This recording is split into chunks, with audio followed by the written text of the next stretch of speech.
So, here I am back in hospital again, folks. So far, just a routine transfusion.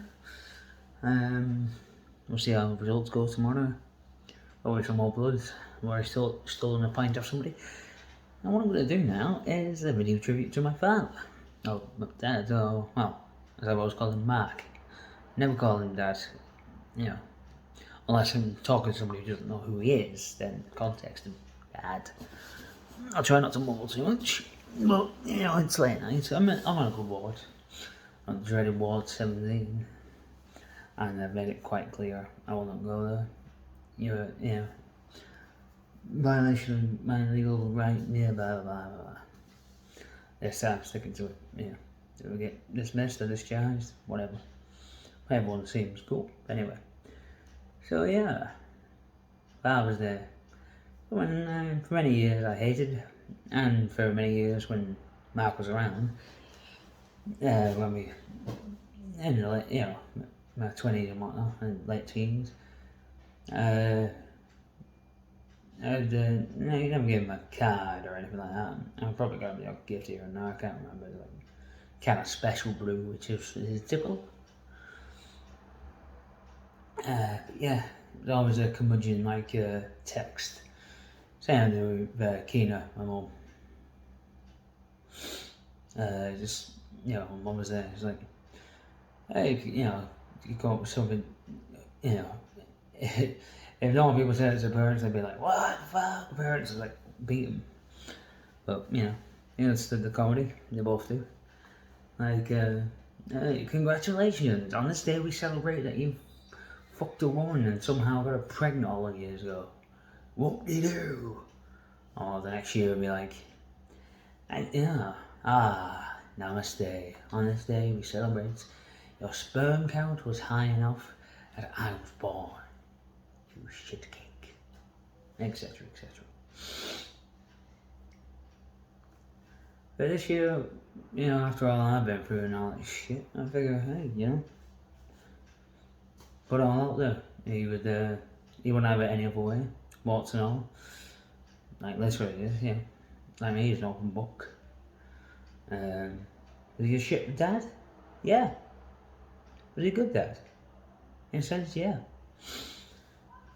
Was he a scumbag? Yeah. Was he a good person, deep down? Yeah. Unfortunately, he's just,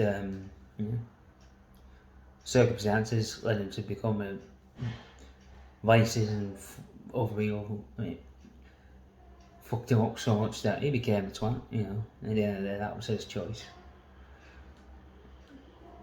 Because, when you're blinded by alcohol and, like, people like drugs and shit like that, because, he was heavy, drinker, whatchamacallit, and, smoked the weed, and later on became a heroin user. But never never went out and robbed anyone that I know of. I think there was some bits he did that were wrong, but at the end of the day, some good things. And like I say, he lost his temper a lot. There was a situation where single divorced father, have 2 kids, one of them heavily disabled, and he did love us, but and he tried his best for us. We never went without food, even though we're just pure dirty scum of the 90s. Northwest style, baby. But he still gave me so much good shit. And, anti-racism, anti-homophobia. Not that I ever either of those as a kid, but, sometimes you just say something like, you don't even realise it, and then it's just like, you just try to say, look, we don't say that, and it's got nothing to do with blah blah blah blah. And I had some really good mates that hung out with him, got all drinking buddies. They know who they are, and they became friends with me and whatnot. I don't mind name sharing them because, hey, this is a tribute to them too. Mr. Dave Glumley, or Don't Come Down Dave, as sometimes we nickname him, because He'd always say, "Oh, come down." Never did. The fake scouser. But he's cool. Yeah. Introduced me to a lot of stuff like we couldn't afford. Like, lend me his PlayStation 1, play some games, otherwise I had to play at mates' houses, or when the Dreamcast came out, you fucking lent me that, just as it came out. It was awesome. Another mate, he was called Big Gay Paul back in the day, because he was gay. That's why he was introduced into a gay person. And me and him, we butted heads and been friends and butted heads so many years, just because of his personality and whatnot. Because you think for a gay guy, if he could be a bit more open-minded, but nah, he's alright, little bastard. But hey, end of the day, he loved Mark, we all did. So yeah, I know when sometimes we get almost the physical blows, but at the end of the day, we always think that sorry, just got along with it. But yeah.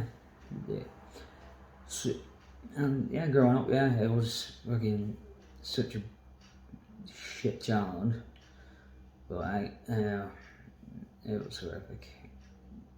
All the scumbags that come around or whatever.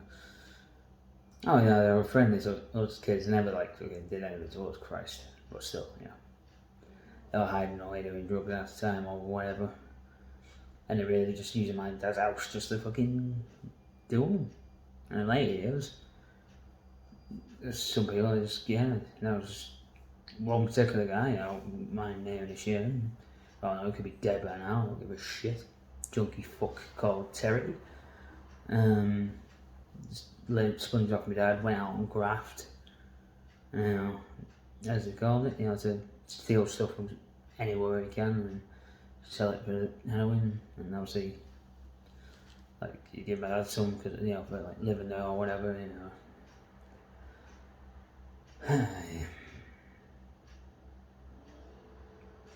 And my dad just took pity on him or whatever, but even he realised it was just a shit show. But it was just a friend to him in those times, keep him company. There's a lot of not all of them are fucking bastards, the druggies. Some of them were just, there's a really nice guy called Jason who passed away.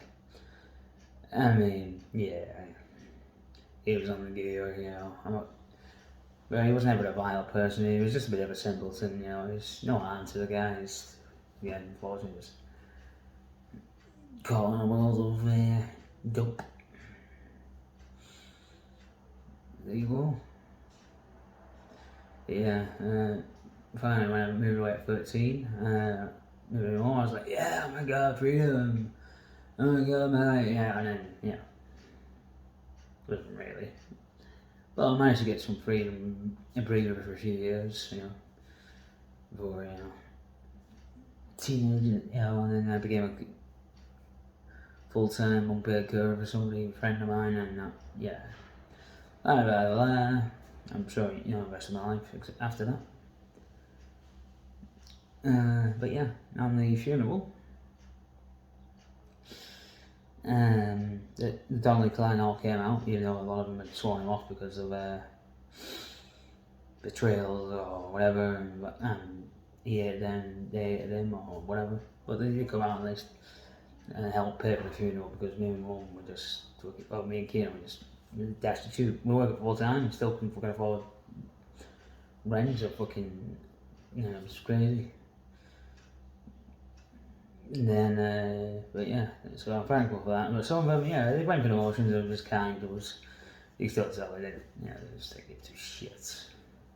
But for ones I've not seen in years, like some cousins, I've not seen since they were like nippers. And I was like, wow, and they grew up to be amazing people. And there's a lot of uncles and aunts who are still just good people, But there you go. But I did an impromptu speech at the end because the vicar fucked up. He asked me for information about him. And, it's a compile speech. And a very humorous thing, so Apparently it's not religious, but still, you know, he fucked up the whole fucking speech like a twat. So I should have done it myself, really, but I was just too scared to do it. But I did the impromptu in the pub later, all the friends there. Most of the Donnelly clan had fucked off into the back room. Not sure if they didn't want to mingle or whatever, you know, it was the goods and the bads, whatever. And yeah, so an impromptu speech. And I was like, wow, I was shocked to see you all here, you know. And I know he was a friendly guy and whatnot. You know, it's wicked, you know, his sense of humour, his siege is like how I became mine, although mine became much more beyond insane. But, you know, I definitely learned my openness to people, you know, I try and, you know, meet strangers, I always try and be just nice and friendly, just like, hey, you know. Much to my chagrin sometimes. But there you go. You live and learn. And the speech, yeah, it was great. Yeah, wow, I just can't believe it touched so many people. There were so many friends from his past, you know, looking at druggy cunts or whatever. But, you know, there's people I didn't know and I never knew or whatever, you know, it's like someone else since I was a child or whatever. And yeah, thanks guys, you know, but well, let's face it, right? The man was a cunt. You could hear the cheeks of everyone in that room clench. Silence for a moment. But he was a lovable cunt. And he was our cunt. And yeah, everyone, yeah, we all started laughing. It was like, yeah, his good mate Phil Duffy went to school with me, you know, he said like, no, he wouldn't say anyway, complete nothing, not a butter. Complete nothing, not a butter. That was one of Mark's sayings.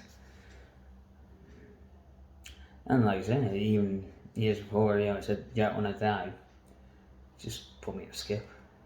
And he was being serious. And if I could legally get away with it, you know, I would have fulfilled that desire. Just to respect the wishes. And there we go. I'm just going to waffle on. So what I'll do is I'll get to a very weird, hilarious story. But to most people, when they hear it, they're going to be like, what the fuck? When I got his ashes, I mean, you've seen some of the videos I posted, it's like morbid jokes with the ashes. Well, I took some to Bloodstock 2018, the year he died. Did a grand gesture of like spraying out, but I thought, you know, it was a lot, so I just put some in a small plastic container, a Coke bottle to be precise, just because I was kind of worried about all that, like what would the knows me on throwing scattered remains around. I know everyone think that'd be metal as fuck, but obviously festival organisers, you know, might be like, yeah, don't be spreading around human fucking remains. Like, I'm saying, you dick. I don't know. But so I just got, well, I'm going to do it at some point with my mates, Samuel, Cheech, that fuckhead called Mike, Doyle. And I kept putting it off, and oh no, the first time I was there, some drunk Scottish lad came now, it must have been like 20 or something. I was a mate with him. He was kind of like his minder. I mean, he was not analysed, but he was off his trolley. He was like, yeah man, yeah, hi. I was like, hi, yeah, and he goes, going in with the snow, mate. Well, okay, that wasn't his accent, but you know what I mean. And I just, well, I'm not really, it's not my go-to, I mean, I got my dad's ashes here, and he was like, what? And we were all just like, what the fuck? Seriously, just like, did it before I even realised what the hell was going on. It's like, I was like, and he goes, well, they weren't really your dad's ashes, were they? Yeah, mate. I wasn't overly upset at the guy, but it was just like a bit of a shock. I was like, I don't know if it's not human remains. Is fucking, did I kill you? Or did I seriously give you health problems? I was just like, okay, mate. No worries. Not in trouble with me, but don't do that again. And then goes down on the weekend. He got a bit much, but you know, I just said, look, mate, can just points me, just leave me alone for a little bit, mate. You know, I'm not angry, I just need to chill by myself, you know, overbearing. So yeah, so my dad's, she's just snorted by some drunk Scottish kid, or high Scottish kid, whatever the fuck he was on. And my mates kept putting off because I wanted to just get it done, you know, go scatter it somewhere just out of the way so it's not like, particularly the fucking, I'd say it was the fucking mic, he kept saying, you know, no, we were later, so it's like, it would just take us like fucking 2 minutes to do, you know, they didn't want like a grand ceremony, just, you know, like that. But, there you go. Hindsight's a bitch. So eventually, it was one of the mornings, this is Saturday after, you know, the festival, crazy 2-3 day binge drinking at that point. Woke up hungover and I was like, fuck this, so I just brought him out in front of my tent. And it was a Coke bottle, but fucking hell, I had a lot more really, so it just looked like a chalky like you know, gravel yard. So I had to keep going with that every time I got out of the tent. Which again wasn't any particular grief or anything, but it was just a very silly thing to do, but funny.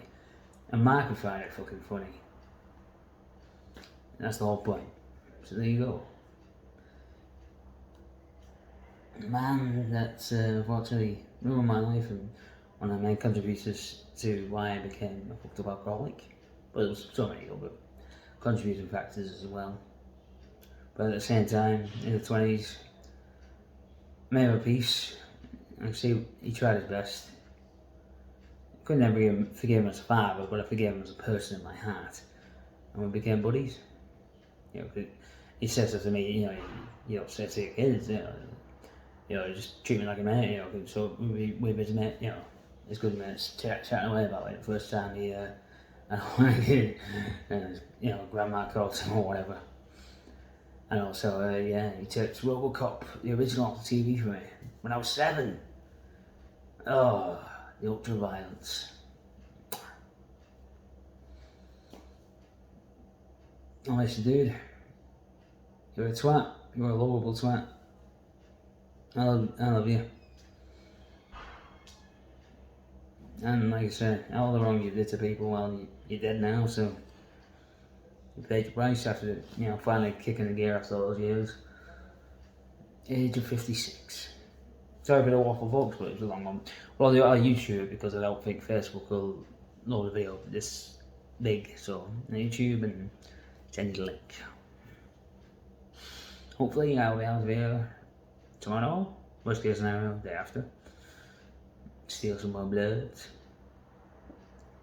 But in the meantime, I have Bumblebee to protect me, G1, my lemon, and its replica SNES controller.